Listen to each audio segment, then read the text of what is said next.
Online cricket સટ્ટાના રેકેટનો પર્દાફાશ।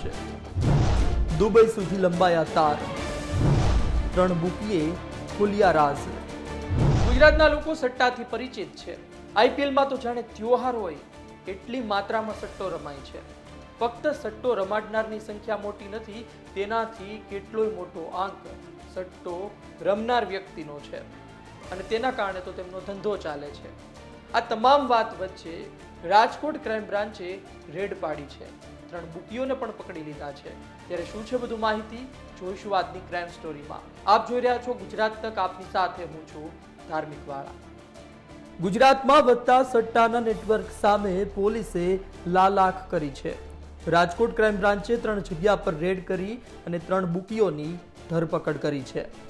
એક બાતમી હકીકત મળેલી હતી કે રાજકોટમાં અમુક વ્યક્તિઓ જે છે એ ક્રિકેટના સટ્ટાની જે મુખ્ય આઈડી હોય, મેઇન આઈડી હોય, એ ચલાવી અને મોટા પાયે જુગાર રમાડતા હોય એવી વિગત મળી છે। આ વિગતના આધારે તેમણે સૌપ્રથમ જે રેડ કરી તેમાં એસ્ટ્રોન ચોકમાં એક ઓફિસની અંદર સુકેતુ ભૂતા કરીને વ્યક્તિ છે જેને પકડવામાં આવેલો। આ વ્યક્તિ પાસેથી આઈડી જે મળેલું છે એ આઈડીના આધારે વધારે તપાસ કરતા બીજા 2 અન્ય લોકો પણ આ પ્રકારની માસ્ટર આઈડી ચલાવતા હોય તેવું ધ્યાનમાં આવેલું।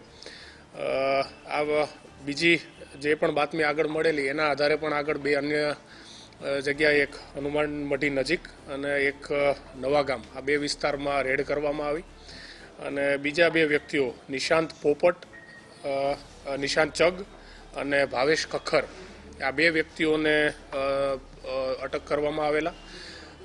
આ 3 વ્યક્તિઓ પાસેથી ગો એક્સચેન્જ, મેજિક ક્લિક અને ચેરી બેટ આવી 3 માસ્ટર આઈડીઓ મળેલી કે જેના દ્વારા તે લોકોને આ રીતનો ક્રિકેટના સટ્ટાનો જે જુગાર જે છે એ રમાડતા હોય એવું ધ્યાનમાં આવેલું છે। આ 3ને અલગ અલગ આઈડી ઉપયોગ કરતા હોવાને કારણે 3 વિરુદ્ધમાં અલગ અલગ ગુનાઓ દાખલ કરવામાં આવેલા છે અને એકંદરે ક્યાંક ને ક્યાંક ઉપર એક જ નેટવર્કથી આ 3 જોડાયેલા હોય એવું હાલ પોલીસની તપાસમાં સામે આવેલું છે। સમગ્ર સટ્ટાકાંડ સામે આવતા બીજા બુકીઓ ભૂગર્ભમાં ઉતરી ગયા છે। સટ્ટા નેટવર્કમાં વધુ મોટા નામ સામે આવે તો નવાઈ નહીં। સંવાદદાતા રોનક મજીઠિયાનો અહેવાલ, ગુજરાત તક, રાજકોટ।